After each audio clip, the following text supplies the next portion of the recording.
શું તમે હજુ પણ બસની ટિકિટ લેવા માટે તડકામાં લાઇનમાં ઊભા રહો છો? પછી ક્યારે આવશે અને રાહ જોઈને થાકી ગયા છો? તો હવે ચિંતા છોડો. નમસ્કાર મિત્રો, સ્વાગત છે ડિજિટલ નવકની ચેનલમાં. આજે હું તમને શીખવાડીશ મોબાઈલથી ઘરે બેઠા જીએસઆરટીસી બસનું ટાઈમ ટેબલ કેવી રીતે જોવું અને ટિકિટ કેવી રીતે બુક કરવી. તો ચાલો જોઈએ અમારી મોબાઈલ સ્ક્રીન પર. તો ચાલો આપણે આવી ગયા છે આપણી મોબાઈલ સ્ક્રીન ઉપર. આપણે જોઈશું કે આ એપ્લિકેશન કઈ રીતે કામ છે. સૌથી પહેલાં તમારે આવી જવાનું છે પ્લે સ્ટોરમાં. પ્લે સ્ટોર પર તમારે સર્ચ કરવાનું છે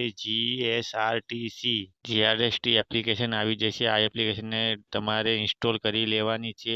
ઇન્સ્ટોલ કર્યા પછી એને ઓપન કરવાની છે. ઓપન કર્યા પછી ગુજરાતી ભાષા સિલેક્ટ કરવાની છે અને એડવાન્સ બુકિંગ ઉપર ક્લિક કરવાનું છે. કયા સ્થળેથી કયા સ્થળ પર જવાનું છે તે ટાઈપ કરવાનું છે. દાખલા તરીકે મારે જવાનું છે પાલડીથી ટુ બગોદરા. નીચે તમારે તારીખ ટાઈપ કરવાની છે. તારીખ નીચે કેટલા વ્યક્તિ જવાના છે. એડલ્ટમાં એક હોય તો એક, બાળકો હોય તો બાળકો, અથવા મહિલા હોય તો મહિલા, દિવ્યાંગ હોય તો દિવ્યાંગ. ડિટેલ નાખવાની છે.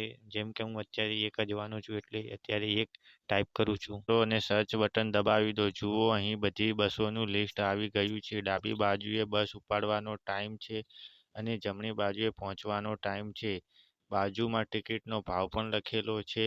જો તમારે ટિકિટ બુક કરવી હોય તો બુક બટન પર ક્લિક કરો. તમારી મનપસંદ સીટ પસંદ કરો અને પેમેન્ટ કરી દેજો. ટિકિટ તમારા ફોનમાં જ આવી જશે. જોયું મિત્રો, હતું ને એકદમ સહેલું. હવેથી તડકામાં ઊભા રહેવાના બદલે મોબાઈલમાં ચેક કરી લેજો.